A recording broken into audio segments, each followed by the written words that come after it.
Halo guys, bersama saya lagi dalam Alright Nopo Channel. Ini dia ulasan dan juga penjelasan daripada Lokman Adam.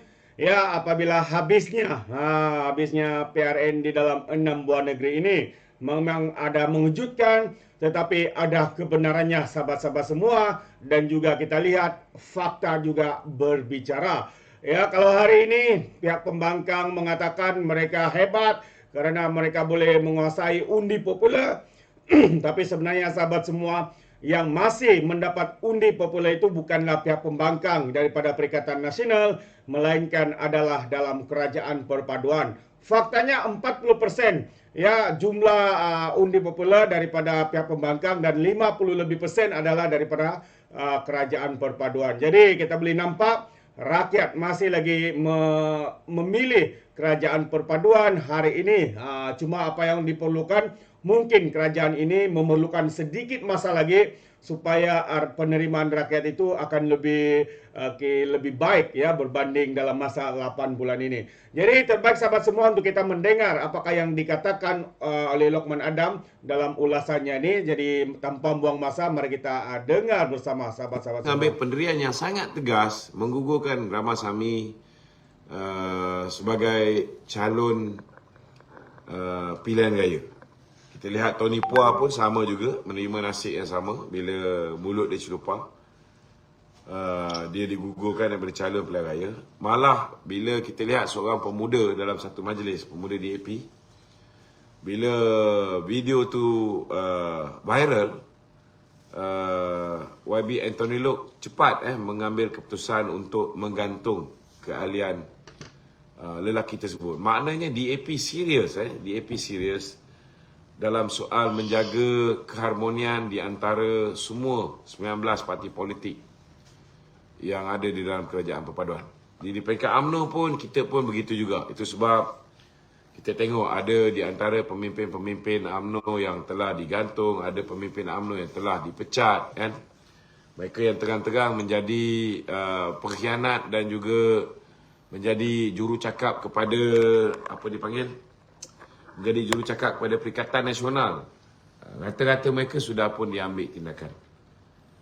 Jadi ini antara apa yang kita dah buatlah di peringkat UMNO.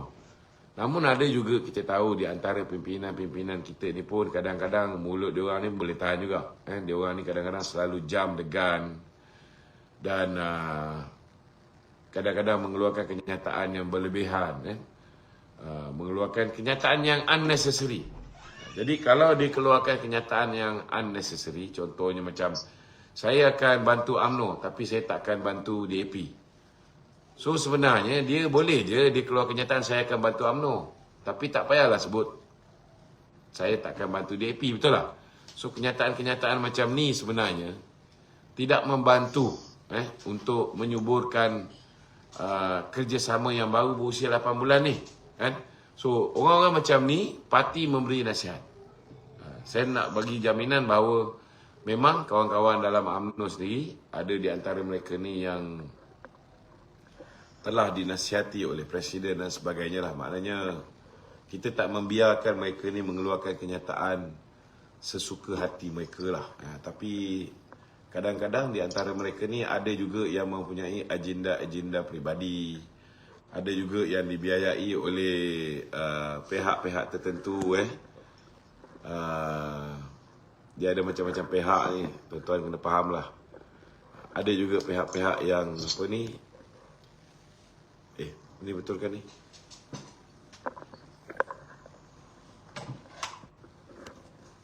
Ada juga pihak-pihak yang mendanai mereka-mereka ni. So tak semua apa yang kita nasihatkan tu diterima lah.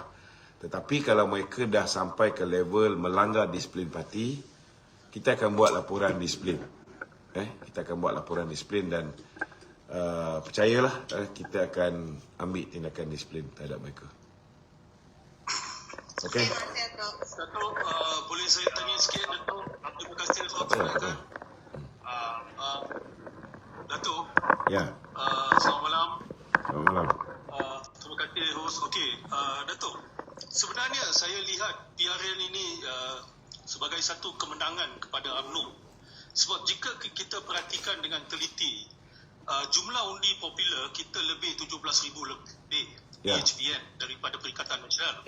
Juga kita tak ada pun seorang calon yang UMNO ataupun PH yang hilang deposit. Saya dah sebut tadi. Calon yang hilang, all that.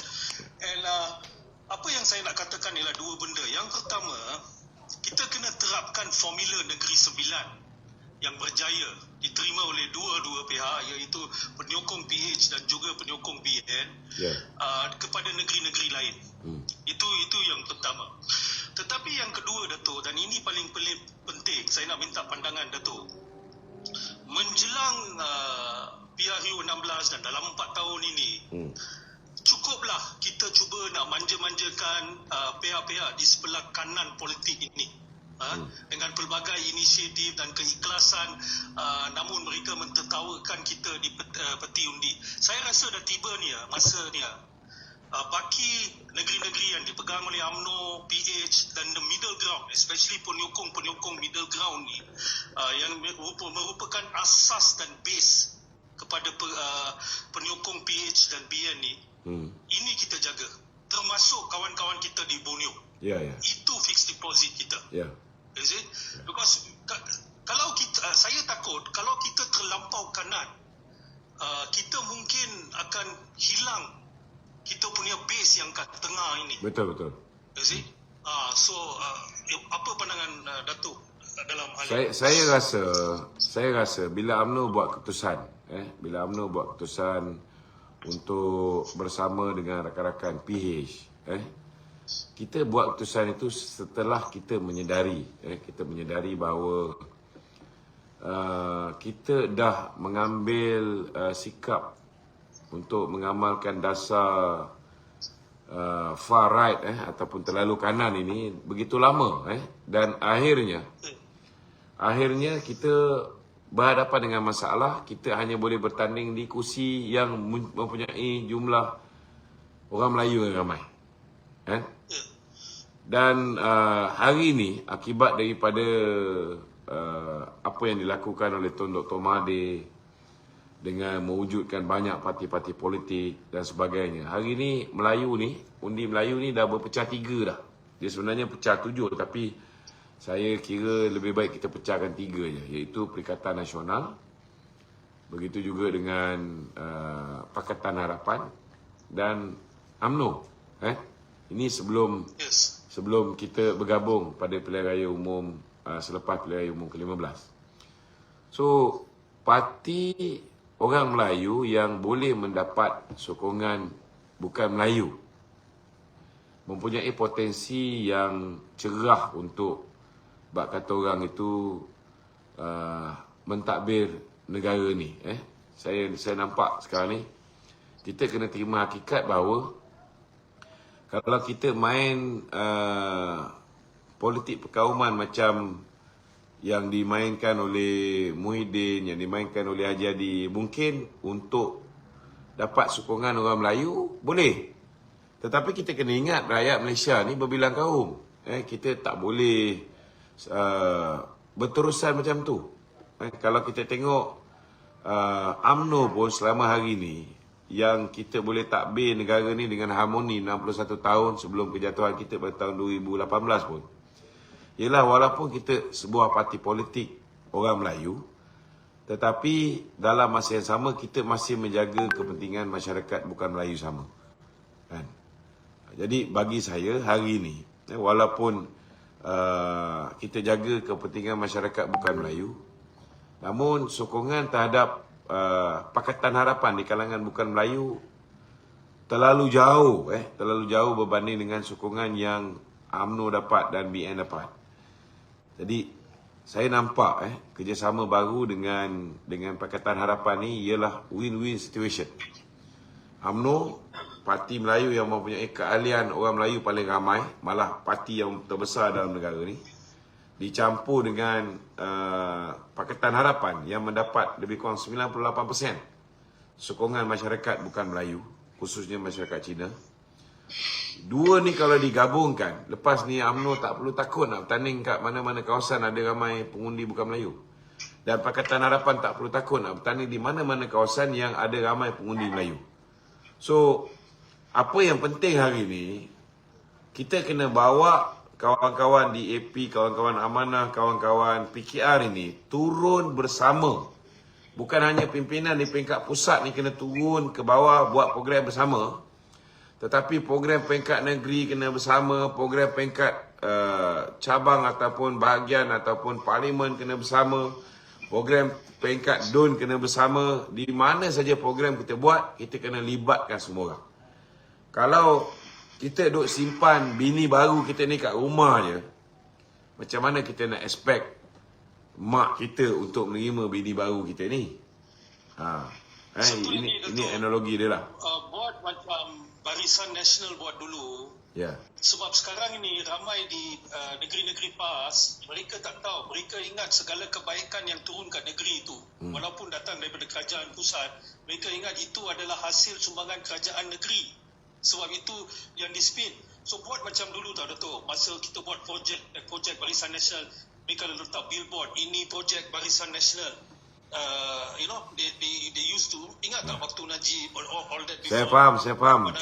Cuma sekarang ni kerajaan Datuk Seri Anwar ni dia mewarisi sebuah kerajaan yang ada hutang 1.5 trilion. So memang kita tak boleh lah mewah macam dulu Dulu kita punya hutang hanya 686.8 bilion ringgit saja. Sekarang ni semenjak bagi Kak Mahathir dengan Muhyiddin ni habis diranapkan negara kita ni, hutang kita dah lebih daripada double.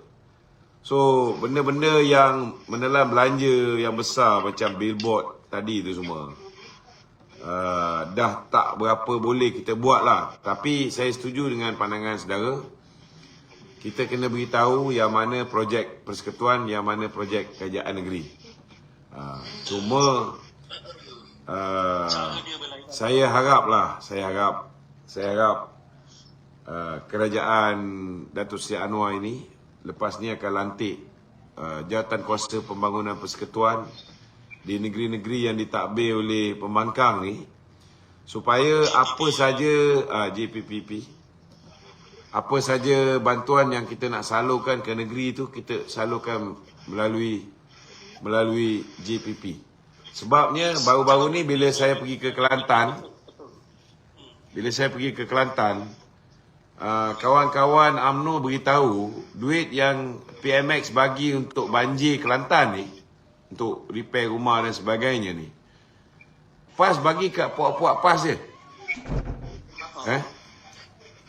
Jadi kita kena belajar melalui apa yang Tun Dr. Mahathir buat pada tahun 1999.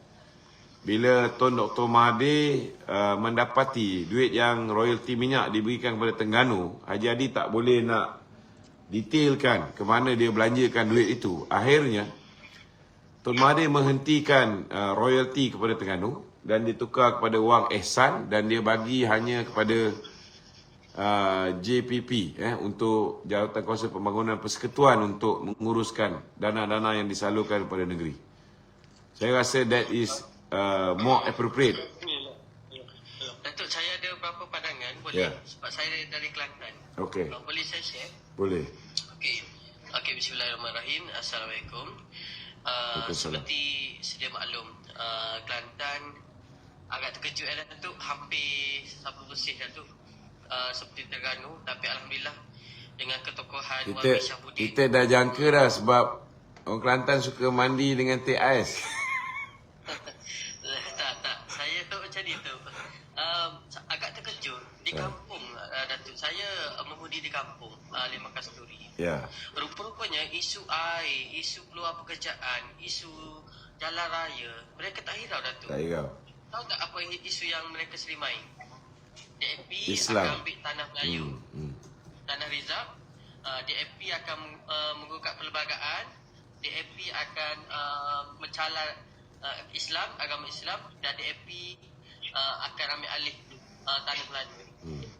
Itu je Datuk.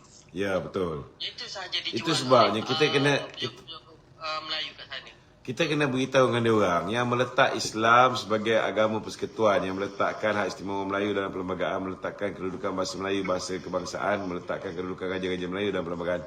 Ini semua dibuat oleh UMNO, bukan oleh PAS. Dan UMNO hari ini berada di dalam kerajaan perpaduan ni. Selagi UMNO berada dalam kerajaan perpaduan, bukan saja kita dah tanda tangan perjanjian di antara semua 19 parti politik ni. Baru-baru ni saya ceramah dengan Steven Sim di N44 di mana di Gua Cempedak di Kedah. Steven Sim cakap ini setiausaha organisasi DAP tau, macam setiausaha agung DAP. Dia kata bukan setakat UMNO yang akan halau orang-orang ataupun parti politik yang tidak mahu tunduk dengan 4 perkara ni. DAP sendiri akan halau siapa yang tak menghormati perlembagaan ini.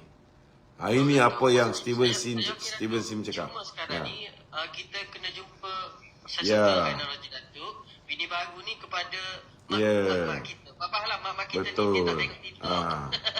Maknanya itu dah saya nak beritahu dengan kepimpinan UMNO khususnya. Kalau kita nak orang UMNO boleh terima Pakatan Harapan ni, pemimpin UMNO kena bawa orang DAP ni turun kat bawah. Biar dia sendiri bagi jaminan kepada orang-orang UMNO kat bawah ni, kepada rakyat. Datuk, tahu tak benda ni berjaya kat mana? Di mana? Dia cakap tu DAP dekat Kota Lama yang kita menang. Kan DAP ada turun masa Anwar sekali. Masa Betul lama Itu parlimen mana Parlimen Kota Baru. Parlimen Kota Baru. Oh, Kota Baru. Lama. Kota Hafiza. Yang kita menang PH. Ya, Dr. Hafizah. Ya, alhamdulillah apa yang Datuk cakap tu betul. Betul. Bila orang DAP sendiri cakap ni baru kita dapat harmoni. Betul. Tapi itulah kita tak sempat masa Datuk. Itu sebab saya cakap kan, kita ada 4 tahun setengah untuk bawa bini kita ni selalu pergi rumah ziarah mak kita. Dia selalu datang bagi bantuan ke, bantu time banjir ke, bawa turun kawan-kawan DAP ni. Supaya mak kita, mak bapak kita, family kita, dia boleh tengok okey juga budak ni kan. Tak ada masalah kan. Nampak perangai molek sikit daripada bini lama anak aku ni. Alhamdulillah. Lepas tu Datuk, saya bersyukur satu benda yang saya suka untuk PRN ni, hikmahnya di kandang solid kaum Cina, kaum India solid Baby Syahudin dapat. Alhamdulillah. Majoriti besar tu 3,000. Cuma sekarang ni kita bermasalah dari segi penduduk kampung Datuk. Yang pedalaman seperti penduduk saya, kampung saya ni, saya tak salahkan mereka, saya faham. Sebab itulah yang dimainkan dijual. Mereka tak salah sebab kita yang selama hari ni menanam dalam kepala otak dia orang ni. So kita nak ubah benda ni, it takes time. Tapi saya yakin 4 tahun ni kita boleh push sampai 70-80% ahli-ahli UMNO boleh terima kawan-kawan DAP ni, insyaAllah. InsyaAllah. Dia bukan orang kampung saja Datuk, tapi jentera. Sebab saya terlibat dengan jentera. Saya dengan Wan Mahusin, alhamdulillah lah. Setiap kali jumpa jentera di Kelantan, kami ni sudah dikenali, agak rapat lah. Mereka banyak bercerita tentang kami, tentang DAP, tentang berkenaan dengan Tanah Rizab Melayu. Apa yang orang kampung risau, orang kampung persoal kepada mereka, mereka tak mampu jawab. Benda ni kita kena, maknanya Datuk, kita back to basic. Jumpa jentera, saya suka bila kita postmortem, rupanya bukan kesilapan, mungkin kita tak sempat masa, kita tak bukan bersih, kita tak seruturkan jentera kita terlebih dahulu, supaya kalau orang kampung cakap Tanah Rizal ni, apa yang kita kena jawab. Yang tu pun kita back to basic tu. Untuk menjawab bab ni, saya dah tubuhkan di 191 kawasan parlimen, saya dah tubuhkan komuniti WhatsApp group dia panggil community WhatsApp. Jadi ini akan membantu untuk mengatasi masalah maklumat daripada pusat tak sampai ke bawah kan. Dan dalam masa yang sama juga ianya membolehkan admin di kawasan parlimen tersebut untuk upload ke dalam grup WhatsApp komuniti tu program-program setempat di kawasan parlimen tersebut. Dan selepas pilihan raya ni kita akan teruskan pula. Lepas ni kita akan nak turun parlimen ke Datuk? Untuk kita memang kita dah buat parlimen by parlimen. So benda ni kita akan teruskan. Lepas ni kita akan panjangkan pula kepada ahli-ahli amanah, ahli-ahli DAP, ahli-ahli PKR kan. Biar semua join community ni jadi mereka akan dapat maklumat apa yang berlaku di peringkat pusat. InsyaAllah Datuk, kita back to basic. Okay. Memang kekalahan ni ada benda yang ada hikmah terbesar. Ya. Dan insyaAllah saya akuilah undi 18 memang ancaman yang maha hebat. Bukan saja untuk PN Datuk, tapi PH pun dah rasa dah di Selangor. Undi 18 macam mana dia punya ancaman. Jadi abang aspirasi dan semua kawan-kawan, undi 18 kau lah kita kena buat kerja. Undi 18 ni saya pun tak sangka Berapa? betul-betul dia menyengat kali ni. Saya ingat Saya nak bercerita boleh? Sila. Dia bukan Assalamualaikum Datuk. Waalaikumsalam. Dia bukan hanya di 18 tu. First time voter pun sama. Yelah. So first time voter ni dia kadang-kadang dia mengundi mengikut sentimen. Dia tak mengundi mengikut apa manifesto yang kita terangkan, apa yang kajian perpaduan, kebaikan-kebaikan yang kajian perpaduan dilakukan. So jadi apa yang saya nampak sekarang ni, penerangan kita tak sampai ke bawah. Dan lagi satu, bila kita tengok waktu kempen pilihan raya, macam mana kempen pilihan raya yang maki, hamun, caci orang boleh masuk dalam stesen TV? Boleh dibenarkan berada di dalam YouTube, boleh dibenarkan ada dalam media sosial. Maksudnya kita dah ada kuasa tau. Tapi diorang lebih menyengat walaupun tak ada kuasa. Itu masalah pada kita. Diorang ada duit tau. You nak masuk TV, you nak masuk contohnya nak masuk Sinar Harian ke TV3 ke Awani ke apa ke, you kena bayar. So Perikatan Nasional they have unlimited funds untuk bayar puak-puak ni. Dan ada juga cubaan di sebelah kita untuk buat media buy ni. Ada yang tak terima ada yang tak terima. Contohnya macam Awani tak terima kita punya media buy. Lagi satu. Saya menjelaskan dulu bang kejap bang, Bari Modiko ni. Lepas saya bisik sikit, saya menjelaskan kejap Belum kita bagi Abang Sam pun banyak nak cakap tu, okey. Soalan dia tu, okey. Datuk setuju tak kalau saya cakap apa yang berlaku PRN kali ni tu, dia bersamaan macam mana Datuk bertanding dekat PRN Sungai Kandis dulu masa lepas kejatuhan UMNO Barisan Nasional. Ya.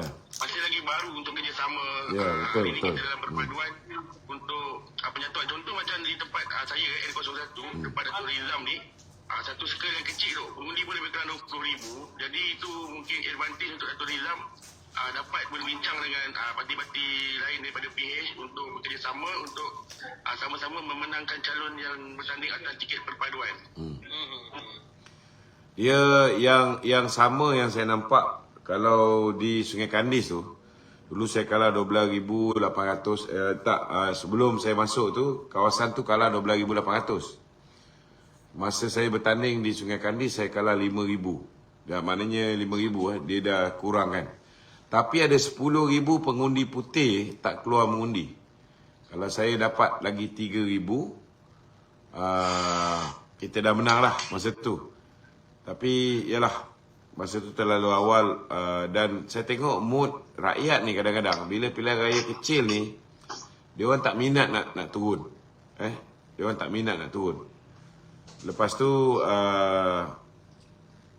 masyarakat Tionghoa umpamanya, mereka pun memang kalau pilihan raya negeri, pilihan raya kecil, mereka tak turun mengundi. Itu sebab di Melaka dan di Johor kita menang dengan mudah. Sebab kebanyakan pengundi-pengundi Cina ni, dia orang tak keluar mengundi pada ketika tu. Jadi sebenarnya Perikatan Nasional tak boleh mendabik dada sangat bila dia orang menang di kawasan Melayu ni. Sebab rata-rata pengundi Cina memang tak keluar mengundi pada pilihan raya kecil dan pilihan raya negeri. Jadi jangan terlalu selesa kerana ada kebarangkalian bila datang pilihan raya umum, kan? Kita di peringkat kerajaan perpaduan ni, kita akan ada full force untuk memastikan kerajaan perpaduan ni akan dikekalkan untuk satu penggal lagi. InsyaAllah. InsyaAllah. InsyaAllah. Okey. Oh, itu dia sahabat semua ya, sedikit pencerahan soal jawab ya bersama dengan rakyat di luar sana, dengan audiens ya, bersama dengan Lokman Adam. Jadi jelas sebenarnya ya Kelantan, Terengganu, Kedah sebenarnya apa yang dilakukan oleh pihak pembangkang ya, mereka hebat di dalam membuat persepsi ya, kononnya DAP akan memerintah, DAP akan ambil keistimewaan mereka sebagai Bumi Putra, Melayu, agama dan sebagainya. Ya, ini adalah retorik ya, ataupun persepsi yang diwujudkan oleh pihak pembangkang, dan kita boleh nampak ya masih boleh ya diguna kepada mereka-mereka khususnya yang berada di luar bandar, yang kurang perhatian, ya kurang mendapat maklumat yang tepat dan sebagainya. Jadi ini antara perkara yang mungkin harus diambil kira oleh pihak kerajaan hari ini, khususnya dalam kerajaan perpaduan ini, untuk ya menangani bagaimana ya mempunyai komunikasi yang lebih baik, bagaimana memiliki info ini sampai ya bukan saja kepada urban area, bandar area, kepada di luar bandar juga khususnya. Ini yang harus dipertingkatkan ya, komunikasi yang harus lebih meluas ya oleh kerajaan, dan juga bagaimana sepatutnya ya mereka memberi pemahaman bahwa sebenarnya tuduhan persepsi yang dibuat oleh PAS, oleh Bersatu Perikatan Nasional ini, kononnya DAP akan memerintah, DAP akan menguasai negara kita, orang Cina menguasai negara kita, semuanya ini adalah satu fitnah, tuduhan semata-mata. Jadi penting ya, mungkin seperti yang dinyatakan oleh Lokman, untuk bersama-sama dengan kepimpinan daripada DAP, daripada hari ke hari, bulan ke bulan, tahun ke tahun, untuk membuat pencerahan demi pencerahan. Itu mungkin yang boleh dilakukan. Sedikit pandangan saya. Terima kasih sahabat semua kerana mendengar dan bersama dengan Alright No Pot Channel. Kiranya anda mau memberikan sebarang komen, anda boleh berikan komen dalam ruangan komen. Tapi ingat, komen dengan cara berhemah, jangan menjadi seperti walaun-walautit, lebay-lebay, dan juga geng sapu bersih ya, termasuk juga geng Takut Anwar, apabila memberikan komen penuh dengan hasutan, kebencian dan juga fitnah melampau. Sepertinya mereka tidak punya otak, mungkin karena mereka menggunakan otak di lutut, bukan otak dalam kepalanya. Jadi sampai di sini saja, izinkan saya untuk mengundurkan diri. Dan seperti biasa, peribahasa mengatakan, tapapun kangkap, 2 tahun keinginan. Dalam bahasa Melayunya, tepuk dada, tanya selera. Sekian sudah pada Alright No Pot Channel. Saya kita berjumpa lagi. Bye-bye.